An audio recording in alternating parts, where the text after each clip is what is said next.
Okay, Donald Trump. I say meet your next president. See, all kind of people from the time he started talking. Oh, he's crazy. Oh, he's this. Oh, he won't. Oh, the American people won't accept something. Donald Trump has pulled the hood off of, the sheet off of, the cover off of the system of racism, white supremacy. President-elect Trump has vowed once again to drain the swamp. Now he's tapped two businessmen, Elon Musk and Vivek Ramaswamy, to help him, quote, dismantle government bureaucracy. Unlike 8 years ago, Trump already has some clear ideas for how it might be done. All of this has left many federal workers on edge, as NPR's Andrea Hsu reports. Roughly 2 million civilians work for the federal government. All over the country, they protect our national security and our public health. They ensure our food is safe and our veterans are cared for.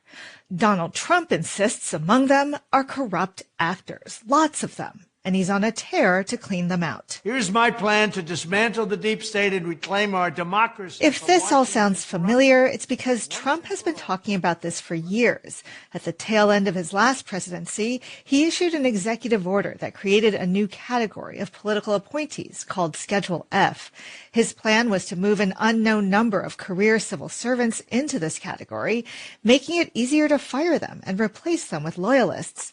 Of course, President Biden was elected and he reversed course, but now I will immediately reissue my 2020 executive order restoring the president's authority to remove rogue bureaucrats, and I will wield that power very aggressively. Now, no one knows exactly what that will look like, but Elon Musk, head of Tesla and SpaceX, says the effort to overhaul government will send shockwaves through the system. In Vivek Ramaswamy's failed run for president, he proposed getting rid of 75% of the federal workforce. People are very apprehensive and fearful. Nicole Cantello is an attorney with the Environmental Protection Agency. She now serves in a union leadership role. People like her who were at the EPA during Trump's first term remember how difficult things were, even without a commission hell-bent on slashing regulations and jobs. Polluters knew that it was their administration. Suddenly, it became harder to prosecute environmental polluters. No longer could lawyers directly ask companies what they were doing, what toxic chemicals they might be putting into a stream. During the Trump administration, they required all of those information requests to go through an office in headquarters, where she says those requests could sit for a really long time. Trump also tried to move the EPA's regional office overseeing the Great Lakes from Chicago to Kansas City, hundreds of miles from a Great Lake. Members of Congress blocked it, but now we are deeply concerned that this administration will not have as many guardrails. And Cantello fears a lot of people will just retire. A lot of them feel they put their 4 years in, and they're just going to decline to do so this time around because it took so much out of them. And there's a chill descending over other parts of the federal government, too. A conservative group called the American Accountability Foundation issued a watch list of what it calls subversive leftist bureaucrats who cannot be trusted to enforce immigration laws. Dozens of federal employees in the Department of Homeland Security, the Department of Justice, and elsewhere are identified by name. That's unnerving. Marcus Hill knows at least one person on the watch list, one of his members. He's president of the Senior Executive Association, a group that represents the highest-ranking civil servants, those who assist political appointees in carrying out their agenda. Hill is retired after 38 years working for the government, including as a senior executive himself. Whether it was a Democratic or Republican administration came in, I understood clearly what my role and responsibilities were in terms of supporting that administration. Because at the end of the day, just like the military, career civil servants swear an oath. An oath to protect the Constitution from enemies and to faithfully execute their duties, not to swear allegiance to any party or president. Hill says it's concerning and offensive that those on the watch list are on there because they were doing their jobs. Andrea Hsu, NPR News, Washington. North Carolina. Mecklenburg County Sheriff Gary McFadden, second in command, resigned this month after only 8 months on the job. On his way out, former Chief Deputy Kevin Canty sent a blistering letter accusing McFadden of mismanagement, bullying, and racism. I'm Steve Harrison. Canty has had a 32-year career in law enforcement, including more than 25 years with the State Bureau of Investigation. A Mecklenburg County resident, he voted for McFadden as sheriff twice, when he was first elected in 2018 and then again 4 years later. As a black law enforcement officer, I was proud and happy when he became the first black sheriff of my home county. After Canty retired as the SBI's special agent over the Charlotte field office last year, he accepted a job as McFadden's deputy. He thought negative reports in the media about the sheriff's office were probably overblown. But Canty says he was shocked at his first staff meeting in February. That was the first time I witnessed him speaking to staff, command staff, in using abusive language, insulting language, condescending language. Canty calls the meetings public floggings. So to the staff, telling that he didn't trust any of them, he was insulting, that he knew that there were moles in the agency, reporting to the media, that some of them were behind the Facebook page Oust the Sheriff. Canty was particularly upset at how McFadden talked to black employees. I heard him make racist comments. He would refer to black employees as being on a plantation and having a plantation mentality. And that was usually reserved for black people who dared push back or have a different opinion, or who presented evidence that contradicted certain themes that he was trying to get across. Canty says he confronted McFadden in June. And I told him that I thought that race was in play, and that I didn't think that the majority of the employees who were black would allow him, or would have allowed him, to treat them the way that he does if he had been a white sheriff, that they would have gone to the media a long time ago, or would have filed grievances. And I also told him that I didn't think that he would treat the majority of these black employees the way that he does if they were white. McFadden is a former CMPD detective who starred in his own TV show last decade called I Am Homicide. Do I push the envelope? I tear the envelope. If my gun is out there on the street, man to man, I'm coming for you. I'm coming for you. Most people don't even know my real name. They'll say, that's homicide. That's homicide. Since being elected in 2018, McFadden terminated the sheriff's office participation in the 287G program, which called for deputies to work with immigration and customs enforcement. He's received the most scrutiny for how he's run the main jail uptown, which is one of the sheriff's primary responsibilities. In McFadden's nearly 6-year time as sheriff, there have been 18 deaths at the detention center, far more than previous sheriffs had in a similar time frame. Other former sheriff's employees have criticized McFadden, including a former major, Jeff Eason, who told WFAE 2 years ago that the problems at the jail were due to McFadden's management. Canty says he didn't work directly with the jail, but it was obvious to me that he had no leadership ability, had no knowledge of basic concepts of managing, of process. A spokesperson for the sheriff's office said McFadden isn't commenting on Canty's allegations. But in a speech last week, he addressed what he called the elephant in the room. The elephant wears green. That's my color. That's the uniform I have. My character and my integrity are being criticized. But let me assure you this, and you can ask anybody. If you believe I'm racist, you need to talk to me. If you believe I'm racist, you need to talk to the kids who come and see me. If you believe that I'm racist, talk to the people who know me. After that June meeting, Canty says he wrote a resignation letter and changed the date each week. In early November, McFadden told him that he thought he should resign. Canty then emailed his resignation letter to the sheriff's office, saying, I've witnessed firsthand your denigrating and unprofessional comments to your command and executive staff. I've witnessed your blatant insecurities on full display as you accepted credit for all success and deflected blame and attributed all problems and issues to the staff. McFadden will be up for re-election in 2 years. Steve Harrison, WFAE News. Nearly 3 years since 4 SMUD employees came forward with discrimination accusations against the Sacramento Municipal Utility District. Today feels like the first day of sunshine. It's been a long 2.5 years, so I think finally I can get some sleep tonight. This Friday, a sense of relief took over Amy, Dwayne, Deborah, and Rodney after a Sacramento County judge ruled in their favor. I think we're probably the first to pull back the curtain and show what's going on over there, but there's a lot of race discrimination going on over there that they just like to keep sweeping under the rug, and they pretend like it doesn't exist, and they just come up with excuse after excuse after excuse about why this continues to happen, and nobody does a thing. 3 employees cited in the lawsuit with their own cases of struggling to get a promotion and getting passed up time after time for white employees. In Amy's case, she says she applied to 3 promotions in 4 years. I had been watching for over 20 years people like me get beat out of jobs, get discriminated and retaliated against, either by demotion or the lack to promote, failure to promote.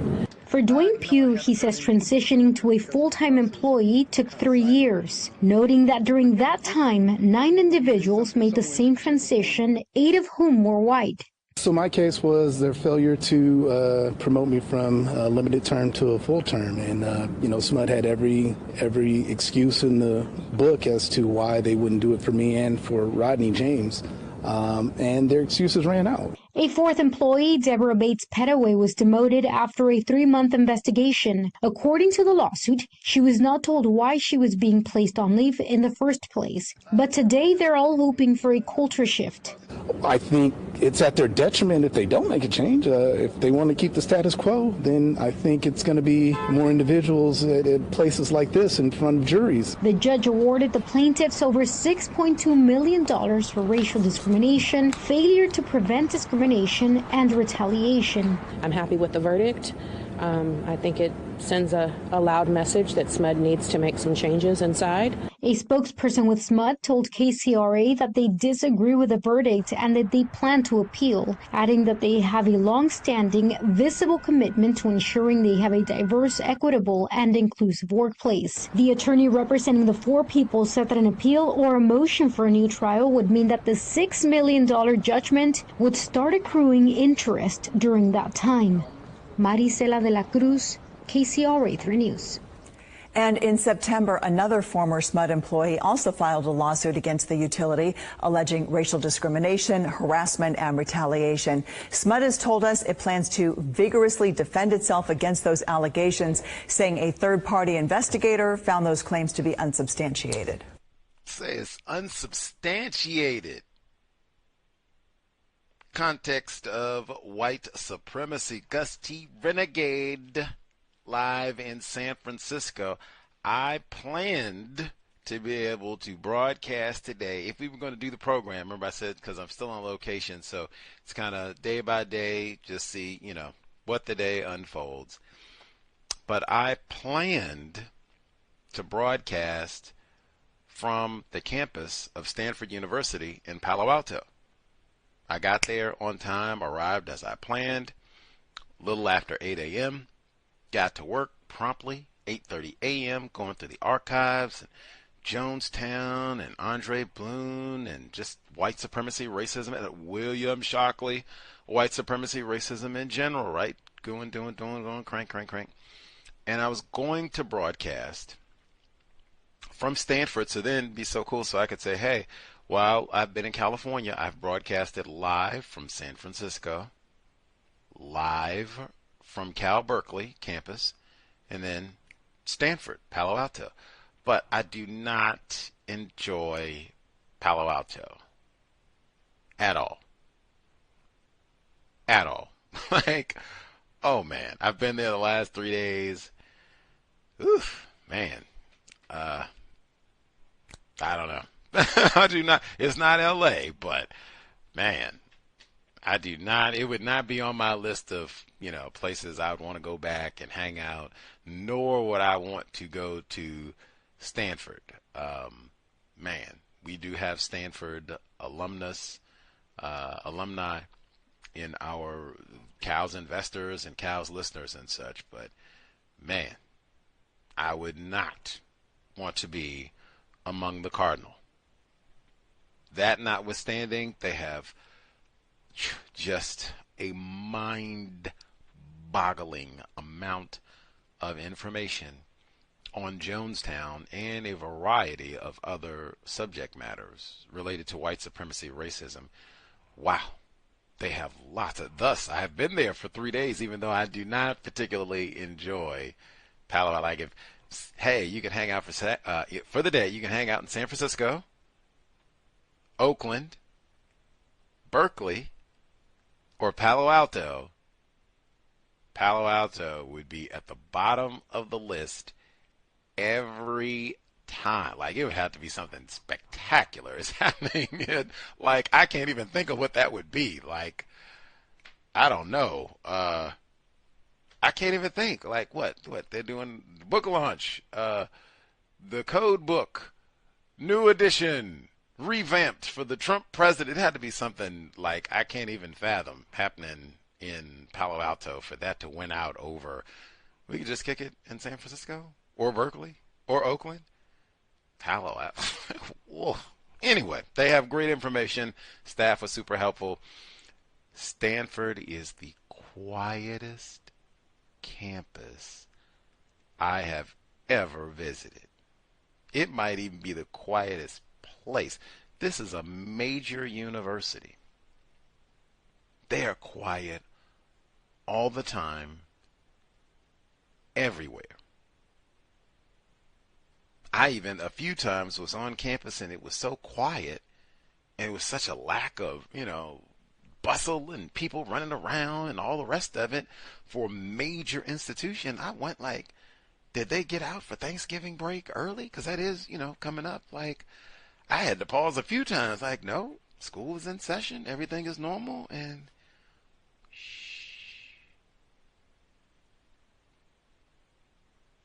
refined. Why they don't have all that boom-de-boom and Kendrick K. Dot. We got to play. They don't do all that.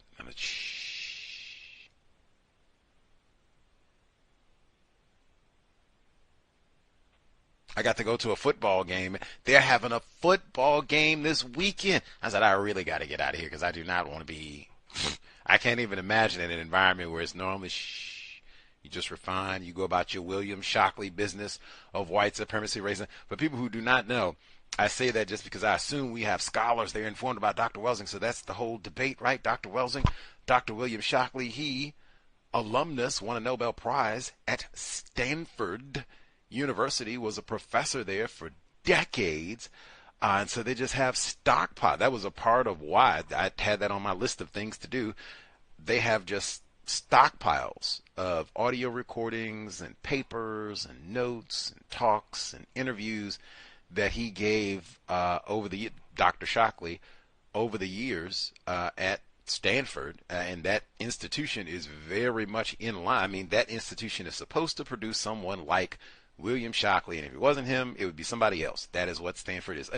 I missed a conference yesterday on eugenics at Stanford. I was registered for it before I left Seattle. I missed it because my business counter-racism research trip in California has been so concentrated, there was no possible way I could attend the eugenics event at Stanford and attend Carl Walker's event at the San Francisco Museum of Modern Art. The eugenics event at Stanford, San Francisco Museum of Modern Art. Now, they are close, but the eugenics event was at 4:30. Carl Walker was starting her event at 6. So even if I left early because it was at that time, that's like massive rush hour in San Francisco. So unless you have a helicopter, and even then I would have had to leave early. Even with a helicopter, I could have plopped down on San Francisco MoMA. But that notwithstanding, it made me mad. And I was really looking forward to the eugenics at Stanford talk, because I mean, Dr. Shockley could have been mentioned. Dr. Welsing, all the rest of it. Anyway, even I can say quickly, they have archive audio of Dr. Shockley talking at Stanford, and lots of, now he did win that Nobel Prize and talking about the transistor and all of that, and that's at Silicon Valley and all of that. Very important. So he does talk about that too. But lots of it is talking about the Negro.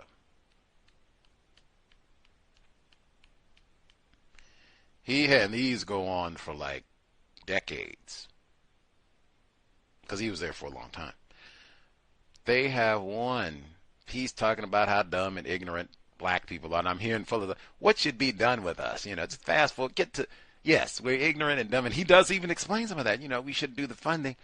But he's being interviewed by a white man on campus. And so the white man says, well, wait a minute, you say the Negro is low IQ. How did you ascertain that these are Negras? Like, did they do a check? Like, what exactly? And I perked up like, whoa, that is a great question. Dr. Shockley commenced to stumbling, and oh my God. I was a little flummoxed because they don't let you download these recordings. You can listen to them there to your heart's content, but you can't download and take them with you, unfortunately. Oh, I was so bummed about that because that was one that I definitely would have like, oh my God, are you saying that's what Dr. Wells are? Like, are you serious? This whiteness, how do you even know like that these people are classified as black? You know, or that this is accurate. You know, some people lie, right? Rachel Dolezal, sometimes people lie and all that. Like, how do you know these are so-called black people? Dr. Shockley commences to, well, I think the people that got the information, the white man is like, dude, what? And he keeps these are just basic. These aren't even questions about, you know, you're a little bit racist and blah, blah, blah. Just, really? What do you mean black? How did you ascertain that, man, by the time he got finished just with those basics and Dr. Shockley didn't have solid, the white man is up here cracking up laughing like, I thought you were supposed to be a scientist. Like, this is not very precise at all. Like, you have just cracking up laughing. Oh, it was stunning. And they won't let you have that one. They won't let you, I can't even be upset because you can't pretty much, that was about the only thing that I could not take that I wanted. Everything else, like, wow. Counter-racist research is important. Any hoodles. New because of all of the counter-racist research I have been doing and even able to go and kick it at the San Francisco. That is the third visit to the San Francisco Museum of Art that I have made this month. I did not go to that place one time when I lived here, like not once. I've been 3 times this month. Wacky and fantastic every time. Totally different. The place is massive. It's like 7 floors, so I mean you could have a totally different experience every time, but mine has been totally different every single time. Any hoodles. Carl Walker, bang out, spectacular yesterday, and yeah, spectacular. And in fact, even extra hung out with black people at the event, C.O.W.S investors, Stanford alum, San Francisco native, and San Francisco residents, or San Francisco Oakland residents, but San Francisco native, classified as black. I said, oh man, were you here when Jonestown happened? Yes. Fascinating. Got to do some Jonestown chatting and all the rest of it. I think that and even the other conversations that I've had with some of the librarians. I've been to libraries all over the Bay Area, Palo Alto and Berkeley and San Francisco, going to Oakland Monday, all over the Bay Area. I, at this point, have not spoken to a librarian who is an expert on Jonestown. Not one. Bummer. At least they haven't shared anything with me. The people that have talked about it, they are not informed about this case at all. Nor are many of even the natives. Man. Any hoodles. After talking to the librarians and then some of the natives, I think at Carl Walker's event, talking to some of the natives, we were talking about the location of the People's Temple, because I've been there now. On the way to the beach, no less. But I've been there now. Took a picture and everything. And I said they turned it to the post office, where it is on the 1800 block of Geary Boulevard. It's now the post office. And she said, no, it's not. Blah, blah, blah. And I said, well, what is it now? And she didn't know, what it was. And before I even came here, I was aware they sold it. A Korean church had taken it over after the demise of Jonestown and all that. And then the earthquake hit. They tore it down. The post office, that's what I read. The post office took it over. I was so aware of that, I didn't even have the address. I couldn't even see the address of the location as we were driving by. I just looked. I knew we were on Geary Boulevard, and I looked. I was like, post. Oh, bang. That's where the People's Temple. Click. Picture. And then I looked online to confirm, yes, that is where the People's Temple used to be. Click, click. Excellent. That is one thing where I don't even feel confident saying I'm an expert on racism. But at this point, yes, I do feel confident and qualified. Jonestown expert, Gus T. Renegade. Not the most informed, still learning. That's why I'm going back to the library, but expert. Earned. Neutralizing Workplace Racism, shortened because, it has been a labor. Man, I am tuckered. That's also why I came back to San Francisco. Man, I was exhausted. Man, just, Even I'd done so much. Even I was at the San Francisco Main Library, and they had to talk from a black artist. He's published a book and done all this amazing artwork over many, many decades, lots of it dealing with racism. And I was able to ask him a question about Jonestown. He lives here, black person. I think he was here when Jonestown happened, but he had great insight on researching and even why more black people have not published books on Jonestown, something I've been talking about the whole year. And he said, that is a luxury. System of white supremacy, racism, black people are often just trying to survive, much less pause and go to a different location to study, or even to just pause where you are and, invest months or years studying one event and reading and gathering material. Lots of black people are, that is a luxury. They don't even let a lot of black people read, so please. And other insights as well, but I thought that was great. Some other people had insight on that as well. That was important, but yes, counter-racist research is important. Reading, writing, researching, exponentially more important than watching television. Anywho, shorter broadcast today. We could have did none, but hey. On the counter-racist grind through and through, said we'll at least do neutralizing workplace racism because, I've been on the job. And then we did have that election last week. We were here broadcasting election night and then did the compensatory call-in last Saturday to kind of exchange views about what people have been doing. Lots of folks talking about, doing their best to minimize conflict with other non-white people. Hopefully you are doing that on the job and everywhere else. One of the easiest ways, no need to discuss politics. You don't need to rant and rave about, Kamala Harris, Donald Trump, Joe Biden. None of the above. None of the above. You did vote. You didn't vote. None of the above. No one needs to be fussed at. It is all done, and we still got the same job. Replace white supremacy with justice. All of that said, hey, in the workplace, it might be still a little, riled up.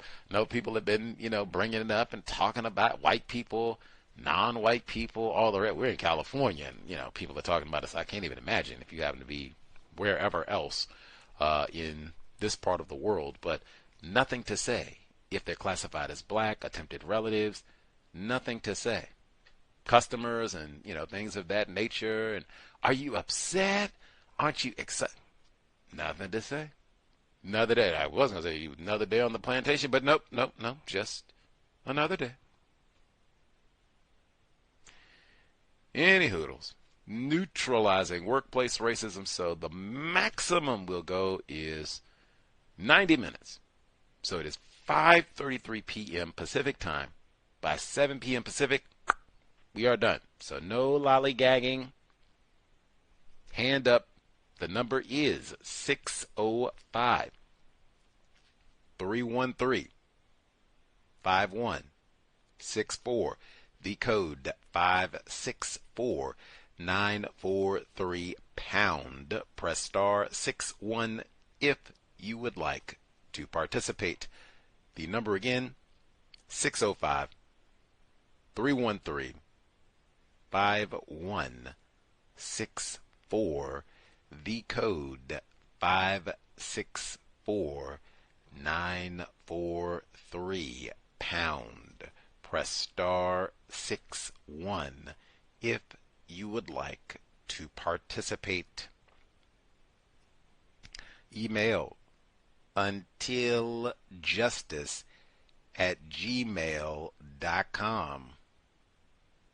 untiljustice@gmail.com. The young lady, San Francisco native, she's talking about the People's Temple, even though apparently she does not know that, yes, the post office is now where the People's Temple. Matter of fact, even that. One of the people that I heard give a lecture while I was here, research going to the place where events happened is important. Why? Some things you cannot learn by reading or whatever, watching on TV. You have to experience it. That building being the post office tells you how central the People's Temple was to the city of San Francisco. They do not put the post office out in the boondocks. The People's Temple was so central. I said last time, you could take Geary Boulevard from one end of San Francisco to the other. It's not that big a city, but still, that alone. Then I'm going by. So the first time I go by, I immediately recognize, get a picture. Second time, I realize, we're about to pass the People's Temple where it used to be. I realize I don't know what I'm going to do with the rest of my evening, though. I'm trying to decide. I'm coming back from the beach, so I'm trying to still on my ocean high. I'm trying to figure out what I'm going to do. And I remember, wait a minute, the People's Temple, you could walk to City Hall, see Mayor Moscone before you kill him.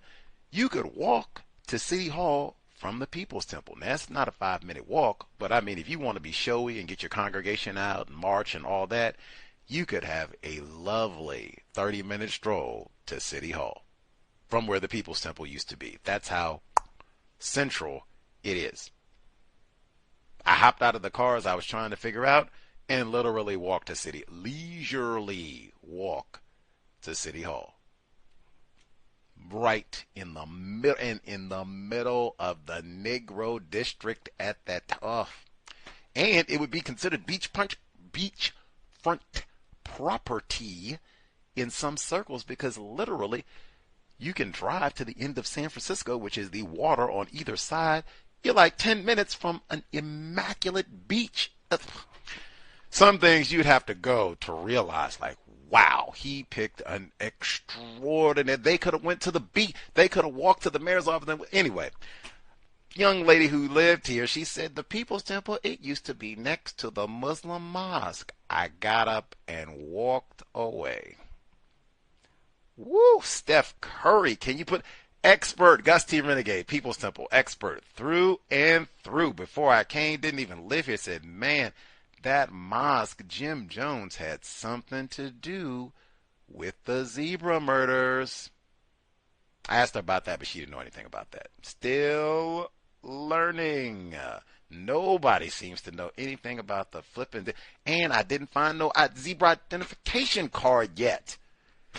Anyway, the email untiljustice@gmail.com. Untiljustice@gmail.com. Zebra murders. They should have that at the San Francisco. They should put the sketches up at the San Francisco Museum of Art. Anyway, the audio intros that we had briefly to begin today's broadcast. I'll start with the last one. It was SMUD, the Sacramento Municipal Utility Department, SMUD. We've heard reports about allegations of racism before. Black people not being promoted. What? White people getting promoted? What? Never heard that before. I even was staggered because they said SMUD so many times I forgot what that stood for. And I was thinking St. Louis. I was like, wait a minute, that's not what that is.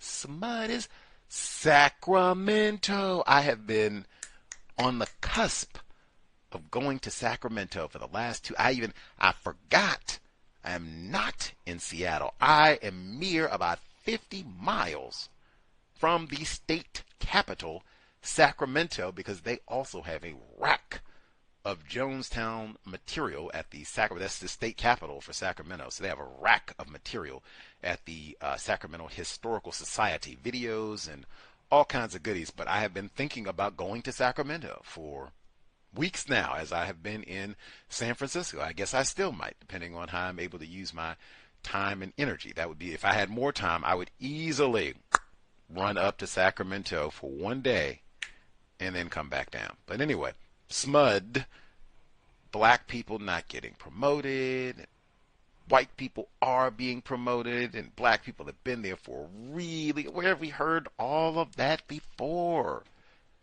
I'm so glad they have hopefully they have lots of documentation to evidence what sounds like unequal treatment. Mr. Fuller talks about that under the all the time. Unequal treatment under the law should be protected by the Constitution, allegedly. And hopefully you can have a class action suit to show that this is a pattern of misconduct on the employer's part, where black people who are qualified, unless they're just coming up with these arbitrary reasons to not promote people or not give them everything that we talk about on a regular basis, and then they get these old lame white people who are probably their cousins and nephews, and they promote them and give them raises and all the rest of it. Lots of documentation, and hopefully they have lots of non-white people who are able to coordinate, so it's not just one person saying this. You got lots of people saying this. This case, like I said, we've heard other reports on them, so we can kind of follow, as this moves along. The report about the federal workers and two-time, I do think that's significant. He's not just president-elect. He is two-time president-elect Donald Trump. That he's getting rid of, what is it, cutting the fat. I'm going to drain the swamp. We got all these corrupt politicians, and I'm getting rid of it. You can be fired. You can be terminated if I think you're not doing the correct thing and all that. And we got too much waste. Notoriously, white people have chafed at government jobs, federal jobs, because they've said that a lot of black people get government jobs unjustly. That'll be like the post office. That'll be a big one. History, books and papers and all that, dissertations and things that have been written about this, where white people have groused and complained because we got too many Negro mail carriers and working, or even if they're not a mail carrier, if they work at the actual post office or what have you, sorting, you never see them at your doorstep and that sort of thing, molesting your mailbox, but they just work at the post office. They sort and bag and, all the rest of it. Groused, oh my God, hiring these niggers, and that's the job where you get like benefits and pension if you stay on long enough. You get all the government holidays, Juneteenth and such now, all that type of thing. But that would be one I would be mindful of, particularly, I don't know, departments like the EPA, Environmental Protection Agency. Is he talking about those types of positions where, I don't know, let's say you try to pursue environmental racism? Could that job be you're fired, you misconduct or, inappropriate spending or whatever, we replace you with somebody else. Yikes. Generally, I think that would be a job other than when they have the spending stoppages and, the budget crises, and that halts everything and they're going to furlough workers, other than when they have the shutdowns every, 2 or 3 months, that type of thing. Federal employment tends to be a little bit more stable, right? You don't think the government is going to default, generally speaking.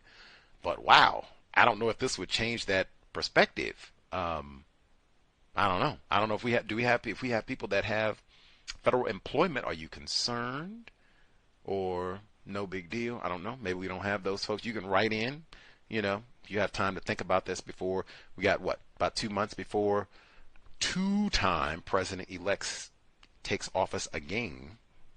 Let us know. You can write in. The other report that we heard, which I thought was fascinating, in the good old North Carolina, unless I am misinformed, they're all of these are non-white people. So Sheriff Gary McFadden is being accused of misconduct, and particularly anti-black misconduct, because this is a black male, Mr. McFadden. He's being accused, former Chief Deputy Kevin Canty, also a non-white male, and saying that Mr. McFadden mistreated black employees and said that they had some sort of plantation mentality, whatever that means. We are on a plantation. But even Mr. Kevin Canty, he said that Mr. McFadden, he would not treat white employees, and this is the sheriff's department, he wouldn't treat white employees the way that he treats these black employees, and conversely, he would not treat these black employees this way if they were white. That's something that I talk about all the time. Even if you work with other non-white people, you want to be about no mistreatment in the workplace. Now, I certainly would not accuse any non-white person of being racist, because this is another black person. You cannot be non-white and practice racism, but you for sure can be anti-black. And wow, that's everybody. In fact, you should expect anti-blackness and that form of mistreatment, particularly targeting you because you are particularly because you're classified as black. You should expect that. Unfortunately, you should not expect my black brother, my black sister. We got the young lady, she writes us all the time, been writing us for years, really, talking about her black supervisor and same thing. The way that she mistreats me, she would not do this if I was classified as white. We've heard that from tons of people. I have experienced that. Man, you cannot expect correct treatment. Now, in this situation, it seems some of this got recorded, where the black supervisor, Mr. McFadden, he is making all sorts of lewd comment, being unprofessional in the workplace, and I think some of this included anti-black comments about black people. I cannot say enough times, especially, it is nigh on 2030. And especially, you work in law enforcement, all these people got body cameras and surveillance cameras and all this everywhere. You have to assume, if you are on the job, on the clock, as they say, you're being recorded. Even if you don't think the camera is on or working or online, you're being recorded. You get accustomed, you train yourself in a workplace environment. You are always, even if you're talking, I don't care if you work with your mom, because we got some people that work with their mom. You work with, homies that you went to school with, you went to kindergarten. We go way back. I don't care about none of that. You are being recorded. You cannot be up here talking about all kinds of lewd, hip-hop, lyric, Eazy-E type, whatever, commentary in the workplace, much less, count niggers around here and on the plantation, I tell you about a coon. What? We've had that before. We had a man, Thomas in New York, said it was a black female that came on there and she was doing something like that. These niggers and I think we kind of encourage, if you're going to say anything at all, some people say, hey, that's on her, whatever. The wrong person hears that and you get fired, that's on you, which could happen. Other people say, hey, I'm going to at least do my best as a victim of white supremacy. I'm going to at least try to, suggest that maybe she not do that. Because what I just said, someone might overhear that. You may be recorded saying that. Maybe they didn't hear it today. Maybe they review the audio later, a week later, a month later, who knows? You do not want to be recorded in the workplace, overheard, whatever, saying anything other than professional commentary about things that pertain to your job. And a lot of this would be curtailed. Man, it is hard to be nigger this and blah, blah, blah and all that if you're talking about the workplace. Now, some people are just unprofessional. They are talking about the workplace and even other employees, but they're doing so in a toxic, unprofessional manner. Some of that, like I said, just we're not talking about Eazy-E. We're not talking about things that are not related to the job. That will greatly diminish a lot of that. We're going to be using vocabulary, jargon, relative to what we talk about here at the office or, the work environment. Then it just comes to, like I call people by their proper name.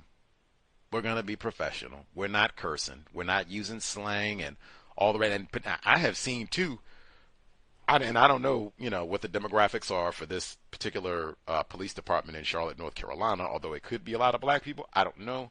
But I have seen environments where if it's exclusively black people or a large number, I guess it's not exclusively black at the sheriff's department, I don't guess, but if it's a large number of black people, non-white people, it's not that many white people, where there will be what lack of a better term, people will say, people will get comfortable. The non-white people will get comfortable. We don't have to necessarily abide by every rule. We can relax some of them because, hey, it's just us here, so we can be cool. No, I do not encourage that at all. You just want to be professional in all work environments. And as I've said before, you're not looking at these people like, these are my homies, these are my friend, we're going out to the barbecue, we're going out to the cookout, they're coming over for Christmas, we're planning the menu together. No, we just work together. We're going to be cordial. We're going to be courteous. That, at least the way that I view it, being professional, that's a big part of just being courteous. I'm on time. I speak. I don't interrupt and talk all over you. I don't call you names and curse at you. That's courtesy, professionalism, they're almost synonyms, That's the way that we're functioning. Not anything else. We don't have any other expectations about their friends and, their counter-racist conduct and they love black people. Like, whoa. Not even that they so-called like me. That's not even there. Hopefully they'll be competent. Hopefully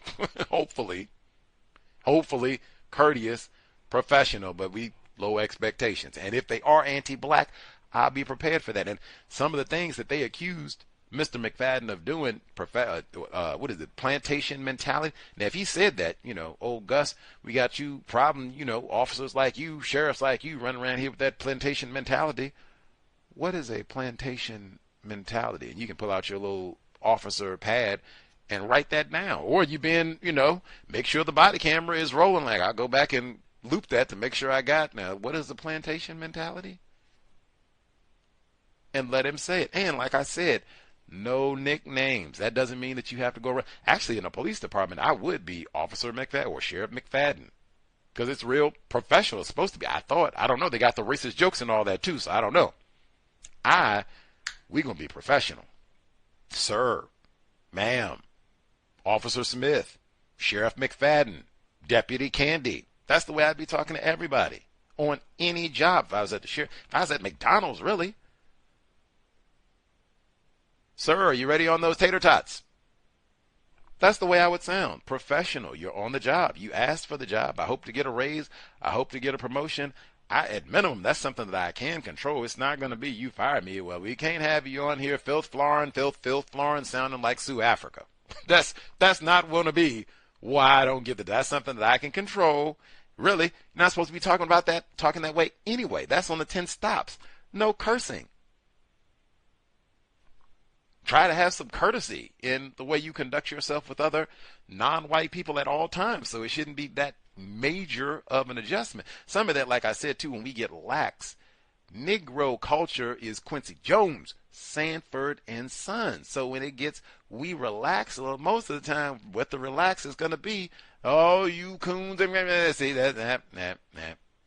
let's just, Mr. Smith, Mr. Fuller, Dr. Welsing, yes, nice to see you. Mr. Leroy, all right, good day. We just keep it professional. But you point that out, like I said, I expect Sheriff McFadden, he's innocent until proven guilty, although he did give an apology, so he is, at least admitting to some wrongdoing in the workplace.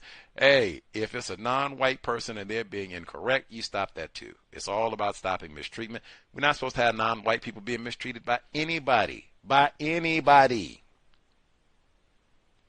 Especially in the workplace, like, really. And sometimes that mistreatment ends up being a safety problem, especially in policing. So, yeah, you can't... We work on the police department and we got an unprofessional and toxic environment that cannot be safe. Any hoodles. Let's see. We'll get to email and then see again. Reminder. So Gus T, super tuckered, long week on the counter racist grind. More to come. Going tomorrow to grind out at the library, San Francisco, Maine library, where whole new boxes of material to go through and videos. Just has been an amazing experience, and more to come tomorrow. Just going until 7 p.m. today, so don't lollygag, wait till the end. The number 605-313-5164, the code 564944. 605-313-5164, the code 564943 pound. Press star 61 sooner than later. Okay, email number 1. Person wrote in, would like suggestions, input, listen closely, and we'll see. If you all have thoughts, I'll share mine as well. Hi, Gus. I'm writing to ask for input on an ongoing current work career situation, and if you'd like, the submission can be shared on the Workplace Racism episode. In May 2023, I began looking into a government organization where I would be working in the health care sector for 2 years in another country, working on health initiatives. I began to go through some of the information sessions and talking to other current and former employees. So smart. My initial consultations with recruitment went well, and the interviews went normally. And after the final round of interviews, I began to wait for whether I'd be invited to serve with the organization. Around August 2023, I began working in healthcare. After 1 year of not working in the field, I contacted you in July 2023, unable to describe some of the instances that were occurring in my regular life. In August 2023, I began working in my current location. I was invited to serve with the organization applied for. On the job, I experienced an odd situation in which I seemed to be followed into the job and talked to in a way that I didn't understand. The best way to describe it is having people make suggestions or innuendo, she has in parentheses, sexual, that I was somehow engaged in oral copulation on my first day of work from women I didn't know. Yikes. So, wow, we were just talking about unprofessional, and I'm like, what in the world? Come on. Did I just say professionalism? Did I just say, I was not linked up like, yeah, I'm going to read this, that she was talking about, whatever, right there. But I just said that we're in a workplace. This is not Monica Lewinsky and all the rest of it. Bill Clinton, we're not talking about that. Hey, being professional. Harvey Weinstein, none of that. Being professional. What kind of welcoming that on a first day? Whoa. What have I gotten myself into? Whoa. Let me go outside and get my Welsing on for a moment. Whoa. Fellatio on day. Whoa.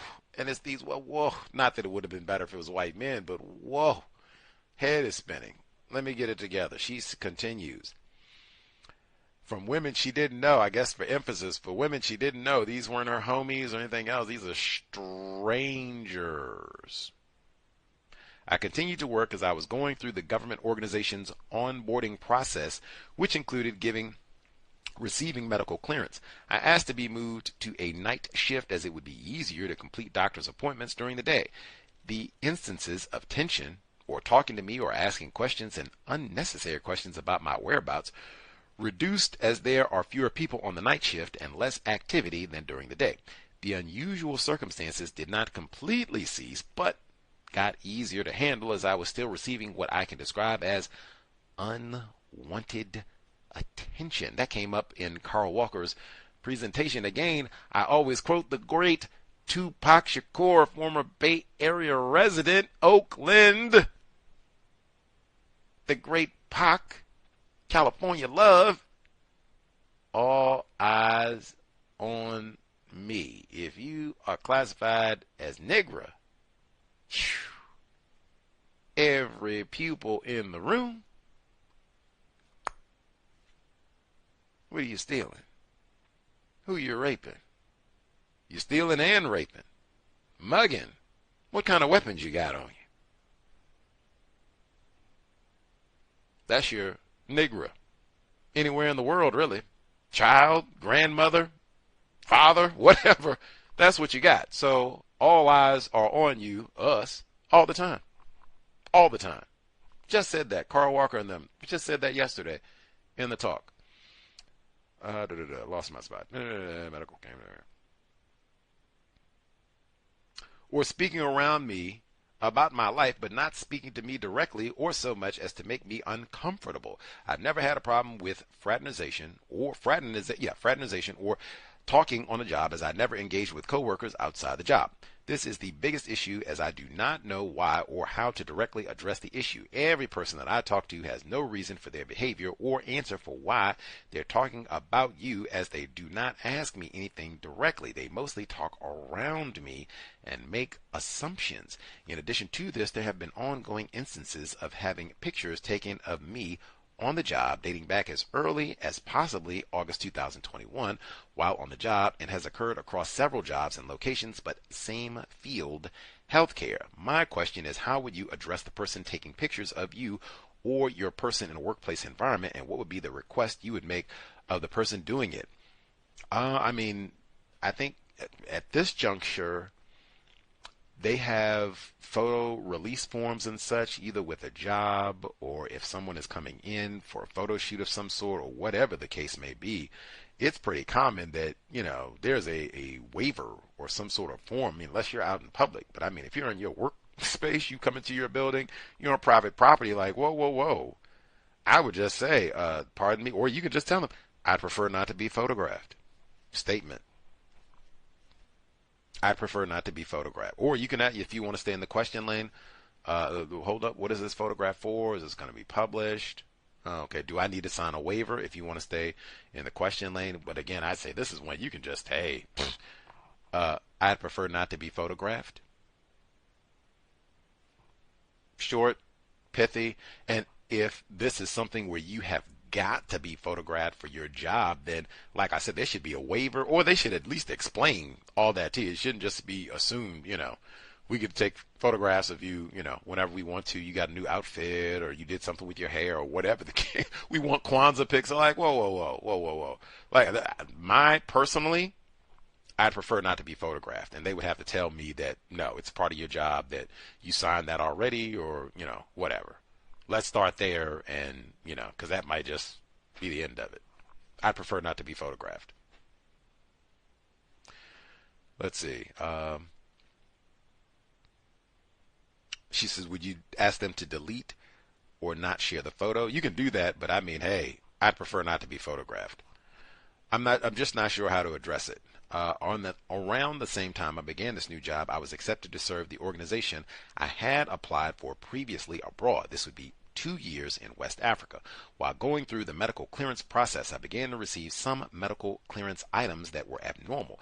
I was able to clear those items eventually. Around the time I got to reproductive health, my clearance items were getting more invasive as far as questioning, and kept getting returned back to me for further completion. This process was not made easier by the actual provider who, when I went in the area over two counties, I seemed to be getting rerouted to a laboratory to complete the test and was waiting for it to take longer to receive the documentation necessary to upload to the portal. In addition, I was having a problem of being followed into doctor's appointments. It seemed to be the same instance of people behaving aggressively, talking and gesturing to me at doctor's appointments. Who are these people? Like, I don't know. I'm not a healthcare professional. I don't get to go to the doctor every day. But the times that I've been, they're kind of secure locations, right? Like, you can't just, I don't know, if Mary was at the doctor's office, I couldn't just follow her into her appointment or behind her wagging my finger at her. Or even if, I'm just chilling. A lot of times even family members, they won't necessarily let you, just follow someone in depending on how close you are and what the circumstances are. So who exactly is it that, are these other employers or that would, that's kind of a major one. And that would be kind of the same thing. Like, why are they here? This is supposed to be confidentiality, right? The doctor's office. Like, that's just very curious. Who are these people that are doing the following? Okay. In August 2023, I had blood work done. The blood work at first looked fine, but as I kept going through it, I felt it was unusual. Values changed as I looked at the lab site. I got it looked at by two persons. I also went forward with the necessary vaccinations. A lot of the arrangements seemed weird, as well as the onboarding calls that I would also have to complete, often during employment hours. My departure date for the organization was January 14, 2024.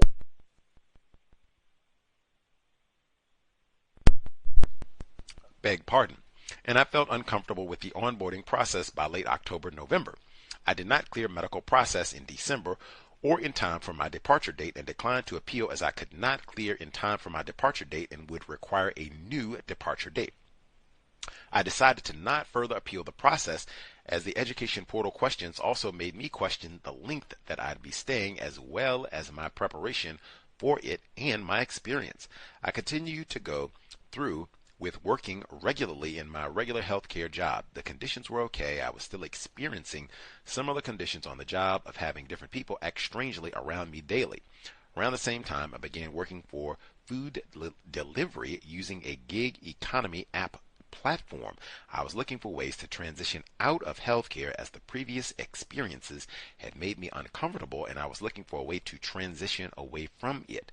I want to know if anyone has experienced using gig economy apps using transportation in particular, and what has been their experience, particularly within the last 2 years. I know we've had a number of folks who have called in talking about that and doing rideshare delivery services, not just food. They have all kinds of delivery, at this point. But I know we've had a lot of folks who talked about that and the importance of having a code. That's the big one. Having a code about how to be efficient in terms of making this economical to do, because it's wear and tear on you, it's wear and tear on your vehicle, and all the rest of it. So making sure that it is financially viable for the period of time that you need to use this.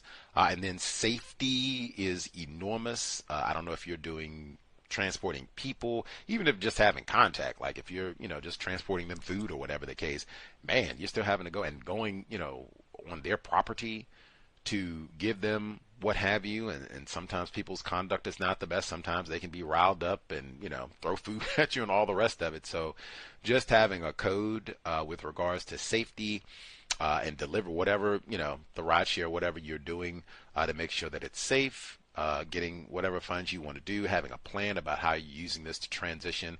But I know we've had a number of folks who've talked about this experience, and specifically within the last 2 years, so it'll be influenced by COVID and the pandemic and all the rest of that. But I think we've heard from a lot of folks, and some of them are out there, they want to update. Feel free. Let's see. In March 2024, I relocated due to the nature of my environment being so uncomfortable while at work, as well as when going to grocery stores, to include being stalked, talked to impolitely more than usual, as well as receiving increased stares in stores. In March 2024, decided to relocate due to how bad the situation was in my own environment. Also, does anyone have experience with problems on the job and in your environment being so bad that you have to relocate due to not being able to find a lawyer or a point of reference for employment lawyers, personal injury lawyers? Does anyone have a template that works for them in talking to employment lawyers that works at intake that will get the case evaluated? Once dealing with this situation, I was unable to find a way to reduce circumstances in my area. I relocated to another area, and once in this state, I was met with unusual and emerging circumstances different from when I first visited just a week prior to the visit to the area. The only difference was the employment situation got a tad better, as I was able to procure employment that I believe may have been a bit harder to get in my current location. I relocated approximately 1,100 miles away. However, in this location, I was met with circumstances that changed rapidly to include seeming to be cordoned off from certain areas of the city with transportation. In this new location, inclement weather and deteriorating conditions in the county of services, including emergency services, and being followed by the services.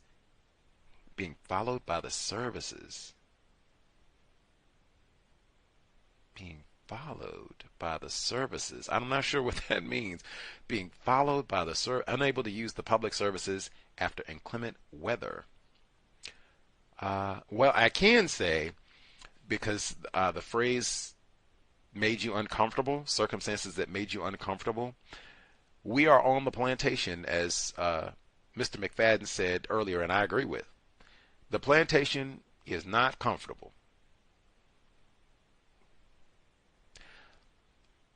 It would depend on exactly like the details of what the problem is on the job.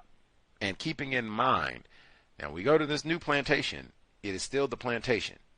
It's probably going to be something bad there, and even as she talked about, things may deteriorate. And she mentioned weather. That's when I played an audio segment from Mr. Fuller. This is from years back. We didn't even have Neutralizing Workplace Racism as a segment at that time. I don't even think we were doing it on the compensatory call-in, to be truthful, at that time. But he said, when you talk about switching a job, it's a whole lot of things to think about.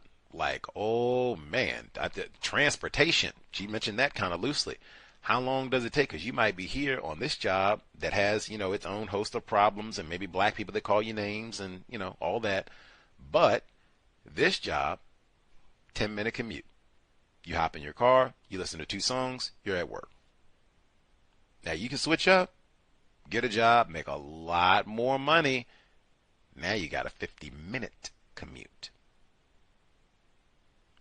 That is substantial. And he talked about that like, oh man, like, hey, maybe that other job, wasn't the best and blah, blah, blah and all that. But that 10-minute commute pretty much meant you are never late. Rain, snow, sleet, oversleep, whatever, it's 10 minutes. I am always on time. You got a 50-minute commute. He mentioned weather in that clip explicitly. Because he said, hey, 10 minutes. And he talked about that. Mr. Fuller, he worked for the Bureau of Engraving and Printing. He worked there for 3 decades. He was never late. He got a plaque. If that means anything on the plantation, and he said the same thing. If that means anything, he got a plaque. But he was never late. And he said that was a part of it because he could walk to work. He said, I could walk to work and be there in 10 minutes. He said, I thought about moving. There were better houses, and I'd have more fun. We could have a big cookout, invite everybody over, and I could do some ribs and throw down. But 50-minute commute. Maybe I don't get to get my plaque. He didn't say it that way, but I mean, he was pretty close. Like, hey, 50 minutes is not 10 minutes. And he included the weather because he said, hey, I'm in D.C. It snows in D.C. Already know that. That's something you got to think about. You get that job in the summertime. It's July. Hey, 50 minutes, it might be 40 minutes. Uh-oh. December, a couple days away. December, uh-oh. That 50-minute might balloon to 2 hours. Or not at all. And he said that too can get you. He said now you hit December, and I mean, it is known to snow in December, or excuse me, in Washington, D.C. from time to time. Hey, you get 4 or 5 days of snow where you can't get into work. Hey, Willie, so sorry about that, but we're going to have to let you go. You've been calling out a few days, and we got to have people that are reliable. The rest of the folks came in. We got to, so it's a lot, especially, she said, moving 1,200 miles. Like, whoa. even if it's a lateral move geographically speaking, I mean, that's probably not going to be the same climate. I mean, geez, you can move laterally, kind of. Seattle to Buffalo is kind of lateral, but they are drastically different climates that I would not trade. So, I mean, it's a lot to consider, about a job. And if it's white people being racist, some of those things in terms of white people talking about you but not talking directly that is very common everywhere. So it's a lot. Like, that's one of those to seriously consider, because you don't want to move 1,100 miles or really even 11 miles, end up at the exact same thing with white people doing the exact same things, and now you got worse weather. Let's see. In this new location, I also worked healthcare, and while I was there, I was able to work for approximately 3 months. In July, I experienced an incident of workplace aggression, as well as allusions to being some type of prostitute or sex worker, as I overheard coworkers speaking. All uniforms look the same and wear the same uniform every day with little variation. I also hear people come into the job making references to being in the military and being aggressive and stalked while on the job. This was 1,100 miles away from my initial location as I relocated due to the above circumstances. My final day included being charged at by my coworker, aggressively walking toward and gesturing at me with accusations of not taking care of a task at the job, as well as having a workload unusually high. I want to know if any of the C.O.W.S listeners work in healthcare on the show program, and if there is a difference between their work in healthcare prior to 2022 and after, as I seem to have missed something on my last job, April 2022, for a clinic, and by August 2023, I was met with rapidly different conditions. Has anybody had luck working with lawyers in a situation like this, as I'm having a hard time getting anyone to look at the incidences which have occurred? I know Mr. Fuller has talked about this before with lawyers, and just from what I have read, some of it is kind of vague, where you, like, the word uncomfortable has been used a lot. Mr. Fuller and others have said, generally, lawyers for workplace situations, they want to know, was a law broken? Someone making you uncomfortable, that is not a law being broken. Someone, looking at you or talking about you and not talking directly to you, pictures, walking towards you aggressively, none of that's a law broken. So my suspicion would be that's how a lawyer would be thinking it. There's nothing I can connect this to. There's not a constitutional violation. There's not a law being broken. Yeah, there would have to be specific details about I was mistreated, law was broken, and yeah, I mean, that could have been, but it hasn't been articulated in what I've read. Let's see. Does anyone have an experience of working using gig economy apps? We've talked about that one. Does anyone have experience with what was told possible government misconduct, or working finding a lawyer for that? The phrase government misconduct? That's interesting. If you work healthcare, you're not a government official. So I don't know if she was accused of government misconduct, but has anyone had that jargon used, applied to them, or I guess have you heard that in the workplace? Government misconduct? I have not. I can answer for me. I have not. Let's see. I'm still experiencing problems with transportation as this continues, but I'm not delivering at the moment. That's what I said before about the gig economy thing. We have talked about that before, and I know we've had people who have said, if you're doing DoorDash, Uber Eats, whatever in your own vehicle, that is a lot of wear and tear, depending on maybe if you do this 1 day a week, but I mean, if this is something that you're doing, 2-3 days a week or more or whatever it is, that can end up being a lot of wear and tear on your vehicle, where you have to pay for upkeep and gas and tires and new brakes. And, I mean, hey, it could be major issues if, you're doing a lot of driving around or what have you. So that also is something to, factor in. Is that, and other folks have done the same. I think that's why Uber and some of these other places have talked about they're not paying us enough, and by the time you factor it all in, it's not even worth it. So yes, we've had segments, reports talking about this. I know Minnesota and other areas where they've had gripes about Uber and saying that they don't pay. Uber created in Palo Alto. We talked about that with Malcolm Harris. Yeah, we talked about that in great detail in the archives. If anybody, I guess if they want to update, but yeah, we talked about, and even the update is in there with COVID, because we talked about the transition where people were noting people who worked and people who got packages delivered, the transition that previously they had a lot of white people doing deliveries. As COVID came, they noticed it became more non-white people with the risk of, touching and all the rest of it. Now, some of that may have, evaporated since we're a little bit removed from the thick of all that back in 2020, 2021 or so. But yeah, we talked about all that in great detail. That our caller in Florida, her email, if we have any folks from the healthcare component of it, the lawyer, I guess, component of government misconduct. What a strange phrase. White people will do that too, race soldiers. They'll make up sometimes with these wacky accusations, just like, whoa, I've been government misconduct. Ooh, white people gonna give me that. Like, so that's another one. Question, like, government misconduct? What exactly is government misconduct? And slowly, please, so I can write this down. Let's see. That's email one. We'll see if folks, if you have commentary for our written correspondence or your own situation, number again, 605-313-5164. The code 564943 pound. Press star 61 if you would like to participate. Lots of non-white people end up doing the delivery driver jobs. Even that got brought up in Malcolm Harris's book, Palo Alto. Lots of non-white people end up doing that job. A lot of times they don't have benefits. They don't want to pay very much. It can be risky during the pandemic. Like, yeah, talk about that. Lots of research on that one too. Let's see. Folks who dialed in with a hand up, not wait until the last minute. Let's see. Bay Area Mom, this time on the other side of the Bay. Bay Area Mom, commentary, questions?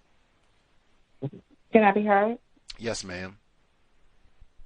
Greetings to you and the participants. Blah, blah, blah, blah, blah. Did you ask about gig drivers? What was the question that you asked about? Because I remember doing DoorDash and Uber. I think I did Lyft one time. What was the question? I guess if you participated in that job during the pandemic, if you've noticed any changes, I guess she was asking healthcare about that, but if you participated in that job, was it worthwhile with the fees and kind of damage to the vehicle and what have you? Just how was that experience, and then how it was impacted by the pandemic? So before the pandemic, it was a lot of drivers, so they even were leasing a lot of cars. They even during the Uber, they were connected with car companies, and you could even purchase a car to do Uber. It was real crazy. It's not worth it. I guess if you go to San Francisco, so San Francisco is you can get a lot of money there. And people would drive all day. The wear and tear on your car is awful. It doesn't pay. It doesn't pay good enough. There are no benefits unless you pay into something, and that's not even good. And it's dangerous because you're picking up a lot of creepy strangers. I think I remember picking up a girl named Wolf, and it smelled like it was just ridiculous. So you got all these bodies and beings in your car, and you don't know them. And I would always have to clean my car out because I would do it. It was easier for me to do those kind of things because I had the boy, and it was just easier to do that. But it wasn't. You didn't make a lot of money, and with the gas, and then you have to wait for the money. It wasn't worth it. Afterwards, with so many people doing that kind of job, because it didn't require much, just maybe a background check, driver's license and insurance, and a reliable vehicle. it got to where you start paying less for the rides. So it's not worth it. No matter what you're delivering. Now they have it to where they do the vans are the people are getting vans and doing deliveries out of their personal vans. I don't know how that works, but that's how that's about how it's going. So nope. My workplace racism. It's been we only were there for 4 days because it was a holiday or something on Monday and Veterans Day. So it was awful. The children came back bouncing off the walls, literally. Screaming, all you hear is screaming from TK to 4th grade. These children are in the hall screaming. It's crazy. The one young man that I have for the majority of the day, he's just biting and biting, and he growls. So I think when he's growling, he's a bear. Because this morning, was it this morning or yesterday? No, it was yesterday. So yesterday he came up to my leg to bite the bottom of my calf. And I stood there because I want to see what he's going to do. So he's biting, but he's not pushing his teeth into my skin. So he's biting. So I said, "Are you a bear?" And he said, "Yeah." Like, oh, that's a different kind of bite, a bear bite. Okay. So then, of course, when he doesn't want to do anything, he's he's going to bite, and I'm angry, and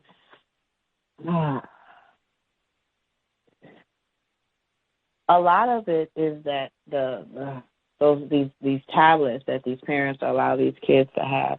There was a kid yesterday that was so angry. His dad is white, his mom is black, and his dad dropped him off. I think he's on the spectrum as well. And when his dad dropped him off, he just took the iPad from the little boy. So the little boy waited until he got with his Tara and just started beating her up. I had to cut in between. I'm like, hey. He's like, I want my iPad. My iPad right now. So that I'm saying that to say, because they're giving these children these devices, whatever is going on, however it affects their brain, they're really affected with the lights, the sound, whatever it really is, they're really affected. I had to go to, so in the AM, what I do with this young man is he has a 2nd grade class. He has a class that he belongs to, and there's a special day class. He's just in his room because he doesn't blend well in these other spaces. So, but he's getting to where he wants to be outside of the room, outside of that small room. So a lot of times we're outside of that small room. We're in other spaces. And there's another girl that's in the 2nd grade, but I guess there's only 2 2nd grade teachers. And these children, these 2nd graders are, they'll tear your class up. These 2nd graders are knocking books, ripping books apart off the walls. They're ripping everything. They're taking tables, they're throwing them. They'll tear these people's class up. So,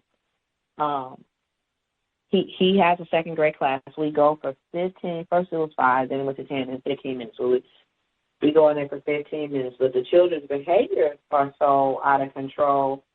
He starts running around and smells like frog sweat. He's just So after we push him there, we go to. I let him go feed the birds. Yesterday I didn't let him because he was too out of control. So he just started kicking, fighting. I'm gonna bite you.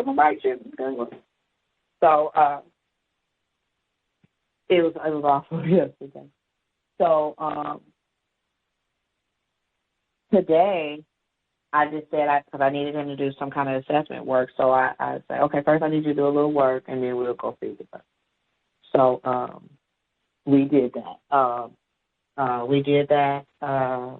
He still went into the class, his 2nd grade class, and I stayed in there, but since we weren't going originally, since he didn't stay, he wanted to run around and with the other kids, because there's other children in there running around. So I was like, okay, let's go. So I don't know if you remember, there's a white lady that when I first started working at this school, she would always announce that she's queer and talk all this weird queer stuff. She would say, because I'm queer. You know, and you have these nice queer restaurants and nice places for queer people. And it's just real creepy. So I'm not one of her favorite people, but my work ethic, I just do what I got to do, so I don't get talked too bad. They don't talk too bad about me because I work well.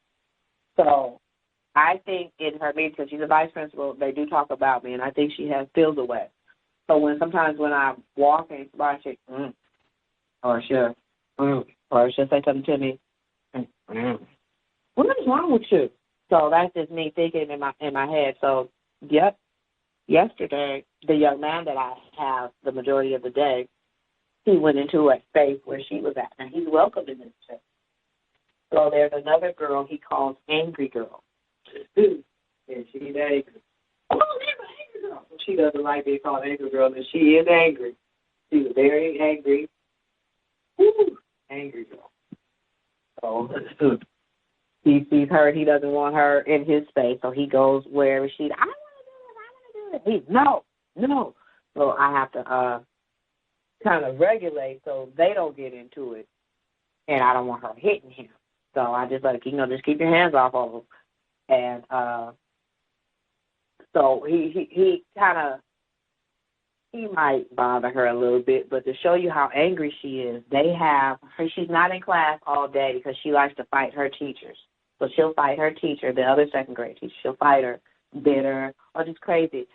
So, I don't mean she's crazy. I just mean the behavior. So this child, I don't know what they do with her, but I've been seeing her a lot in these special day spaces.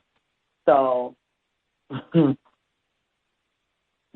guess they allow one of my after-school program second graders and another girl to come play with her. So I got a chance to see them play. So as soon as they came in, she's like, okay, you got 10 minutes to play with your friends. So I guess it's around lunchtime. So they had snacks and food and all this stuff. So I think one little girl was supposed to get a juice. And the angry girl, she wouldn't let the little girl get the juice. She's like, well, can I have one? She's, no. And then she said, well, why? She's like, well, you had just had one. No. So I said, that's okay. I'll get you a juice. I said, what's your name? I said, I'll get you one. But by the time I saw her, by the time I had a moment, she was already gone. But I'll give it to her on Monday. So anyway, as soon as they came in, this lady said, okay, let's play something. So the little girl, okay, I hate my teacher. I hate this. I hate my teacher. I hate you. You're so stupid. And so she has a parent in there with her, but she's not saying anything. So I'm listening to this. So now she's playing mama parent. And so the angry girl, now she's whooping one of the second graders that I have for after school. So she's whooping her. So the girl looking like, oh, well, can we play something else? And she's no. And she just keeps whooping her, hitting her. So I said, hey, excuse me. So I called the little girl that I have after school. I said, hey, come here. I said, look, you're going to use kind words when you're playing. You're going to say kind stuff, okay? And she said, okay. And I said, and you're not going to let anybody hit you. You're not going to play whooping. So if you don't want to get whooped, use your words and say, excuse me, I don't want to play whooping. I don't want to get hit. So she said, okay. So that's what she immediately, I said, because I don't know if you like it, but it's bothering me. So she went back over there to play, and she's like, okay, I don't want to play whooping, because she really didn't like that. So now the little girl is doing something, and now she's going to kick. She starts kicking. I said, So now she said, the little girl, the angry girl, you're all day, but you're not going to keep your hands to yourself, none of that. So I had to tell the administrator just so she could know when you guys have these children in these settings, it needs to be supervised to where they're not putting their hands on each other, because angry girl will get mad at the other girl and it'll go too far, and then that's when the parents get involved. And if you can just say, what's the point? You're not just in there. Just make sure everybody's safe. So, and I'm not trying to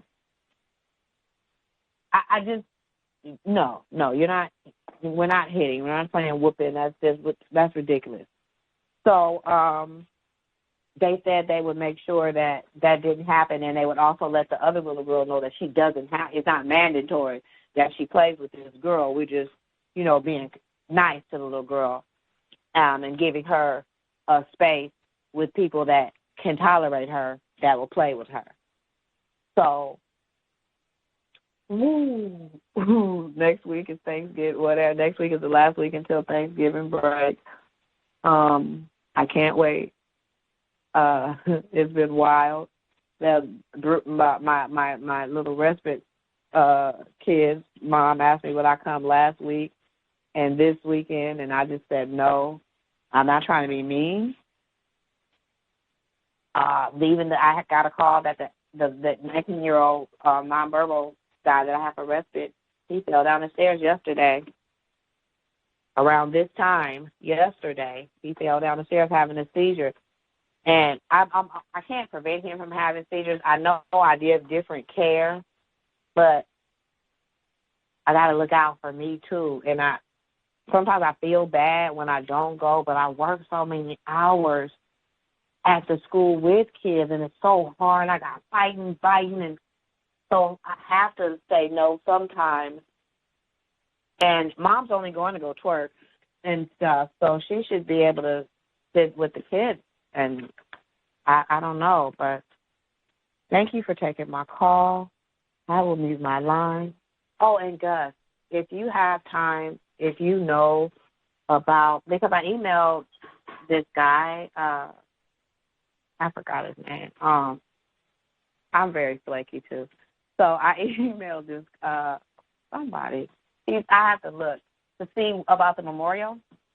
If they were going to have it and when and what time. But if you know anything, could you let me know via email or however, call or just share whatever you know, because I do want to participate. Thank you.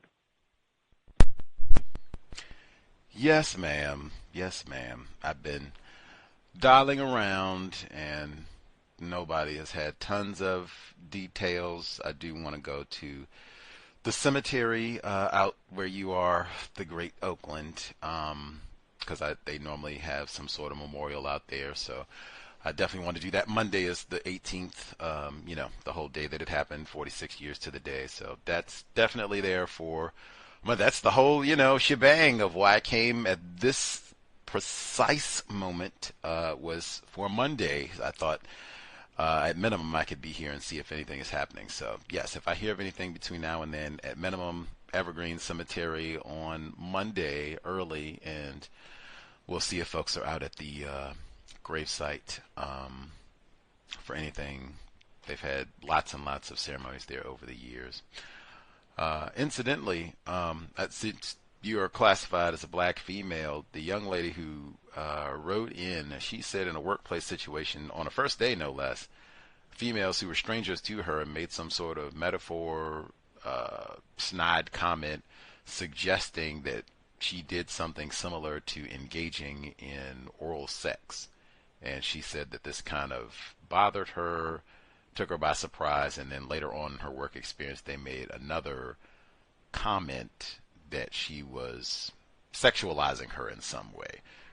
You are a black female. If you were working a job and some people that you didn't know, male or female, people that you didn't know, and they, Bay Area mom, you're over there, holding that bottle or whatever like you're performing fellatio, how would you respond if someone said that to you at school, if it was like another teacher or something, or principal, administrator, and they said that to you at school? I would ask them, why are you saying that? Why would you say that? What would make you say that? How professional is that? I would ask, especially if you're so rude and you're talking to me like that. I would just ask. And I would just ask her, how would you like if I... But then anybody that said raunchy wouldn't mind someone else talking tacky like that, and I would request if you couldn't speak to me like that. Because I'm very particular about how you talk to me, and you can't talk to me like that. Especially at work, that's so tacky. So just however this energy that you feel, that's about how I would respond, because you're not going to talk to me like that. You're so tacky. What kind of adult? That is so filthy. Don't talk to me like that. What is wrong with you? And a lady? You ladies are so tacky? No. So, yeah, that's my response, and I would probably be on the list, whatever the list is. So that would be my response. We don't talk to nobody. All these kids are running around here screaming in the halls, and this how you talking to adults? That's why. Let me mute. Okay. Right on. Right on. If we have any other non-white female specifically, I guess anybody, but, non-white female specifically, if you, have a thought on what you think would be a constructive way to respond to that if somebody, male or female, said that to you. Now, she did say there was females, but whatever. Male or female said that to you in a workplace environment, that trying to be funny, or I don't know, maybe they were trying to be funny, maybe I shouldn't say that, but saying that something that you did is similar to, you engaging in oral sex in the workplace. I think what she just shared with us, Bay Area mom, why are you saying that to me? Question lane. Would you say that to other people who work here? Do you talk to other employees who work here in that manner? Brilliant. And Walter Beach III, teammate of the late, great Jim Brown, privileged black male. Walter Beach, guest on the cows, he's cut it at the knees. Hey, do not ever speak to me like that again. Cut it at the knees. She said they'll put you on the, we got a uppity nigger woman here, thinking she's somebody, And that's okay. We talked about that. Allison Manzo, she said, hey, that is the sort of energy you want to give off. The exact what Bay Area mom just said. Hey, watch how you talk to me. You don't just say anything around me. Triple T. You don't just come and any old tacky, putrid thing that pops into your head, you just want to dump that Love it.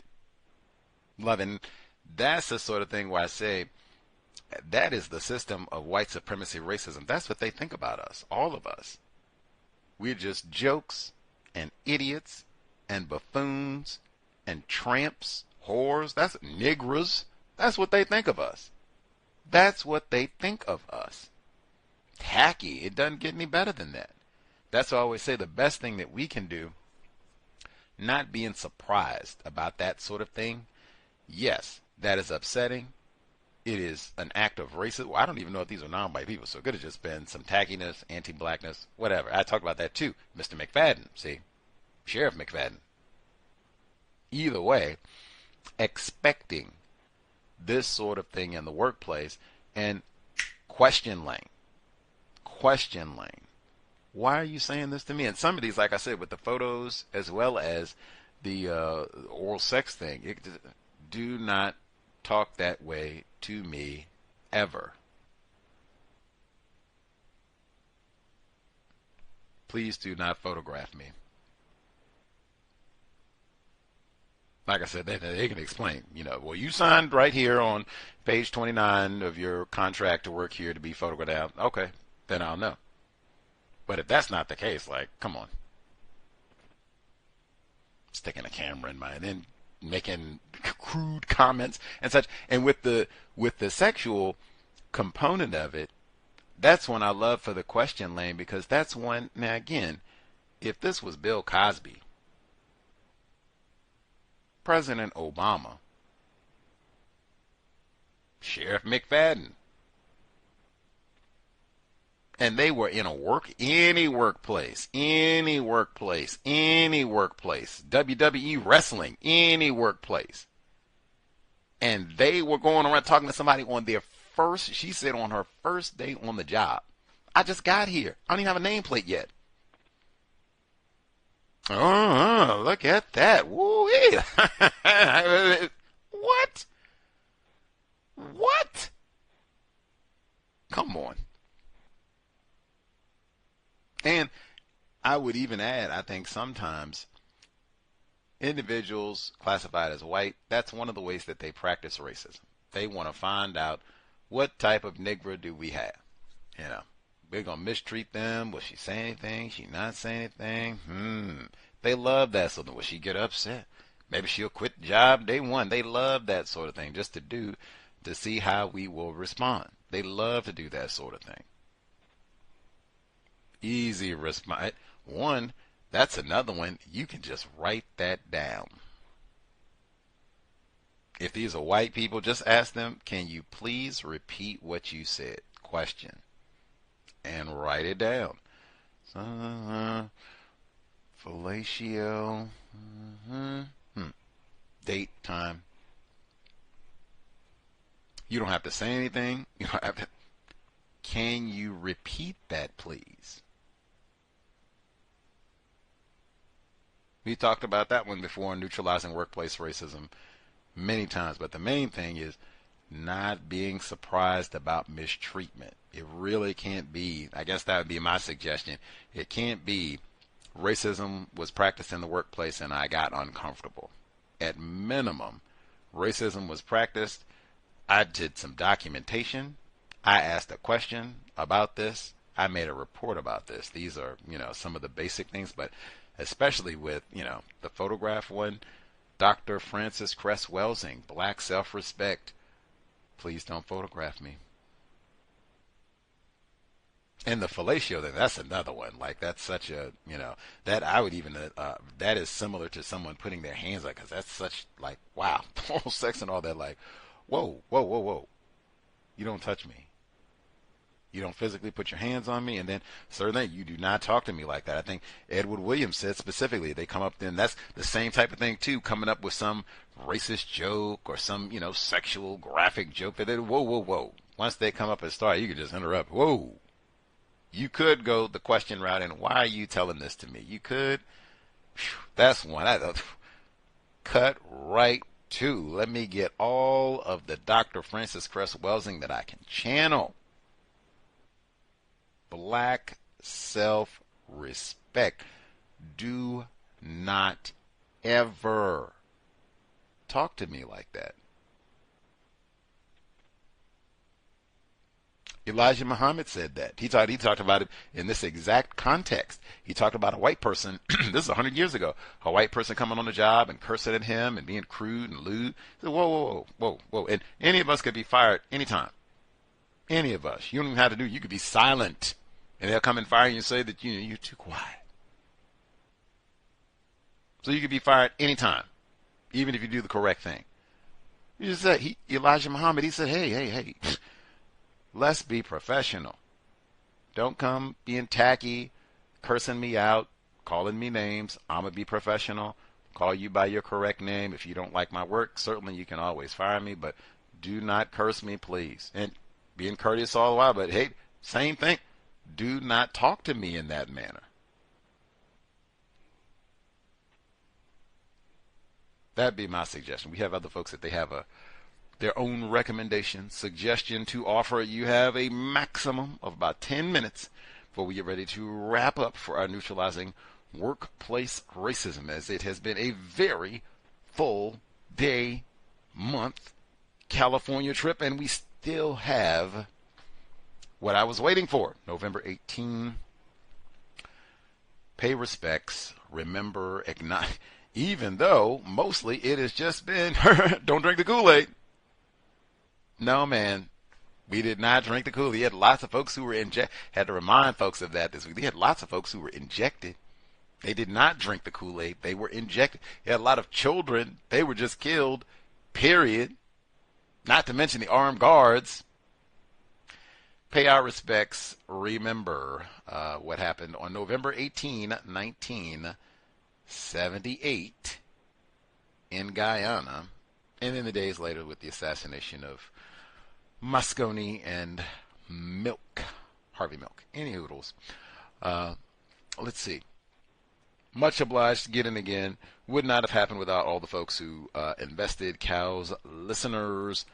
Hopefully it has been worthwhile disrupting the broadcast schedule over the past month, and all of the chit chat focused on what Gus T has been doing down in San Francisco or California, even back in LA or what have you. But hopefully worthwhile. Again, Dr. Welsing and others encouraged that Jonestown be studied. And man, I have been on the grind, the assignment, which, as I said, will continue tomorrow. Even brand new box get to go. I haven't been to the San Francisco Public Library since Sunday. Like I said, for this you have to like order material, and sometimes it's off site, so it takes like a week for the material to even arrive on site, and then you can go through. Anyway, it has just been so much to learn. If anything, Neely Fuller Jr., when he it's in the section Education, the code book, where he talks about white people can stockpile information for years, decades, centuries even, and save it for a later date when they need it. Non-white people will get constructive information and it'll be lost. And the next group, they have to start all over from scratch when some of this has already been done, and they could have picked up and just got all that and, updated and built off of what had already been done. Wow. Seeing the stockpiled information that white people have on, like I said, practically everything, but particularly Jonestown, because it happened here. Wow. Nobody here, even that has made me pause, like, nobody here should be ignorant about Jonestown. But any hoodles, more to come. I don't think we're doing the compensatory call-in tomorrow. I have, like I said, I'm going to do research for at least, I think, 7 hours tomorrow. Going to see if I can get research San Francisco Public Library as much as possible. I have the option of going to the Oakland Observatory. Missed out on that in Toronto. Keep your head to the sky.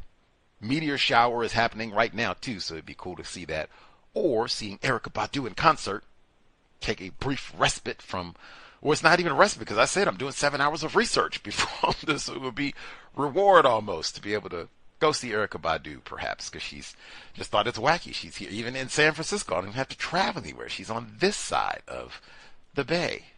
Wacky. She might talk about being a doula and lactation counseling and all the rest of it. Have to see. Don't know. I'll see how I feel after research tomorrow. But wow, even if I don't see Erykah in concert, it has been spectacular. I know Bay Area Mom mentioned Veterans Day. Monday, James R. Thornwell, Bay Area, Oakland native veteran who was a victim of white supremacy. They poisoned him with LSD. They have lots of reports, even here, about Mr. Thornwell. They did a documentary on him, tried to share that back Monday for Veterans Day. People could do that on their day off, so-called. I forgot to mention as well, Bay Area Mom, she was talking about the workplace situation. One, the little fella being so addicted to those devices and such, I can't say it enough, wait as long as possible. Wait as long as possible before, you stick that cell phone in the crib. And even if it's your phone, letting them play on your phone while you're waiting in the car, in line, or whatever, doing something else to kind of occupy them. Even that.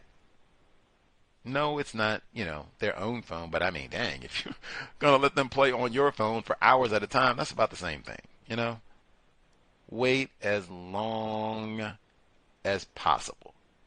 They don't need, I think there are some people in the world, believe it or not, who are children who grew up, they did not have a cell phone, even at age 10, 13, and they turned out great. Wait as long as possible before you put that phone in their hand, even your phone. Anyways, then all the staff abuse because of the devices. Can't get my tablets. I got to chomp on you and smack you upside. Come on. Jeez, man. Just, man, bravo for self-respect, putting some guidelines in and just, man, when you play around with sex, the joke is on the offspring. Poor staff get chomped on and smacked and assaulted over.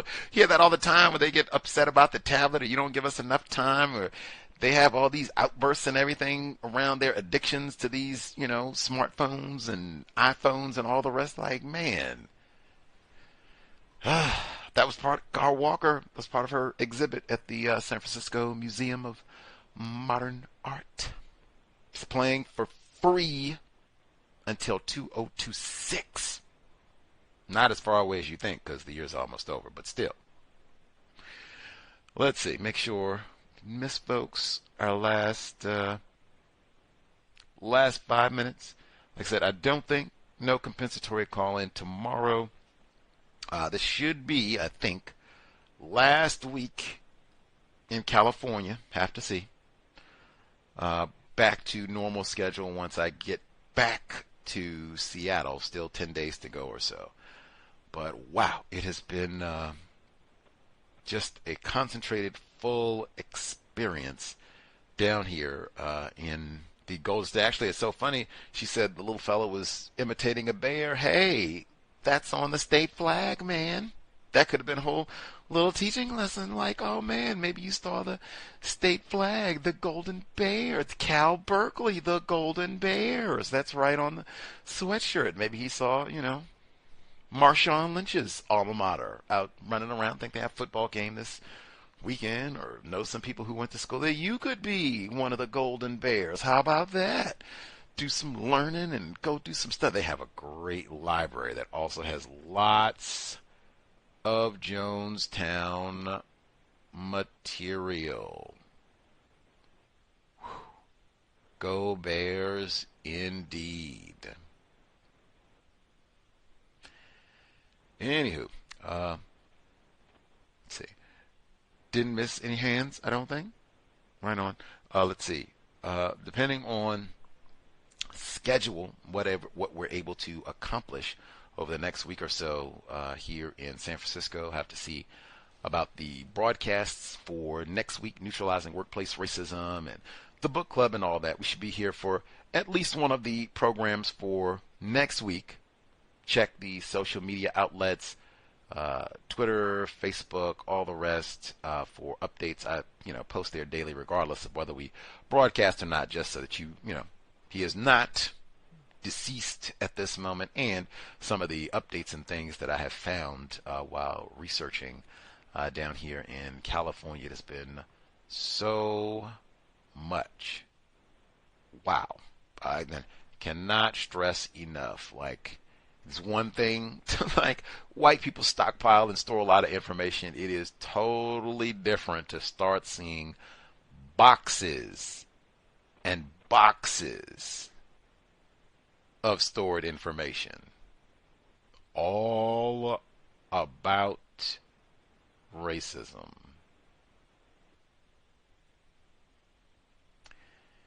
Any hoodles. Much obliged, folks listening in archives and or live, hopefully worthy of your Friday evening. Make sure you get quality rest. Hopefully if you didn't have, to work on Monday, use your time and energy in a constructive manner. Weekend as well. Be ready to roll as we head into the so-called holiday season. If they're doing it, starting any of that in your workplace, we got to have shindig for so-called Thanksgiving, or they're planning for next month already, the gift giving and all of that. Ascertain, is this a job where you're going to get in trouble? You think you want to stay here for 10 years and try and get a big promotion, big raise and all that? The people that are in charge of those decisions, they're going to look. Leroy didn't come to the Christmas party. I don't know. You just put that in your code. You attend the Christmas party, you go for 30 minutes, take the picture, sober, nobody slips a Mickey in your drink. Deuces, got something else to do, but you attended for 30 minutes. If you're not going to be here for 10 years, this is not a job where, I don't think I'm looking to be here that long and all the rest of it. So, I cannot foresee circumstances where I'm going to be upset or I'm going to be feeling really sorry that I didn't attend the Christmas party, well then, hey, we don't even have to go. We only have to go do the 30 minutes. And either way, I'm not eating no potlucks and, you know, all that goofiness. Nah, I'm good. I'm good. And that might even work for your job, even if you do want to stay there for a long time, because we've heard that from people as well, where they just say, I'm good. I don't, celebrate any holidays or what have you. We don't have a Christmas tree or Kwanzaa activities at the house, so I don't need to do that here either. And hey, no problem, especially at this juncture, 2030, like, really? Do we really need to extend these pagan rituals? Come on, drink your eggnog at home and let's get back to it, especially if we're going to be name-calling and crude the whole time, talking about oral sex and everything, then come back and talk about white Jesus' birthday. Like, come on. You don't even remember my birth. You don't even remember my name correctly, much less we're going to do all this with white Jesus. Come on. We will be here next week. Safe, constructive, do counter racist research. And again, the disruption for all of this, Jonestown was mostly black people. Messed up Thanksgiving so-called holidays for everybody in the Bay Area and beyond. Talking about so-called Jonestown and Jim Jones, but that was a lot of black people. A lot of black children and a lot of people who did not even get identified. They got dumped in a hole in Oakland. And they put Jim Jones, now even that, they didn't even identify him, and then they put Jim Jones' name on the memorial marker. He's a victim too. What they always do with white people, he's a victim too. He's a victim too. They didn't even bury him there. They didn't bury him there in Oakland. But they got his name up. He's a victim too. Dr. Frances Cress Welsing, she predicted that Trump, two-time president-elect, she also strongly advised black people study Jonestown. That's why our schedule has been disrupted for the month of November. 46 years since Jonestown, Monday exact. Creator, we ask that you help us remain patient with other black people, victims of white supremacy. We ask that you help us remain patient with ourselves. Remind us to demonstrate the highest levels of black self-respect at all times, in all places, each and every time we are in contact with another black person. It has been time. Replace white supremacy with justice immediately. No name calling black people at work or elsewhere. No gossiping. No throwaway offspring. Invest. If you think the cows is constructive, hit the blog racism-notes.blogspot.com. racism-notes.blogspot.com. Cow signing out. Thanks all for tuning in. Nigga, you so brainwashed. I'm a victim, brother. No problem. You're a victim. Man, I'm a victim of 400 years of conditioning. Shut up. The man has programmed my conditioning. Even my conditioning has been conditioned.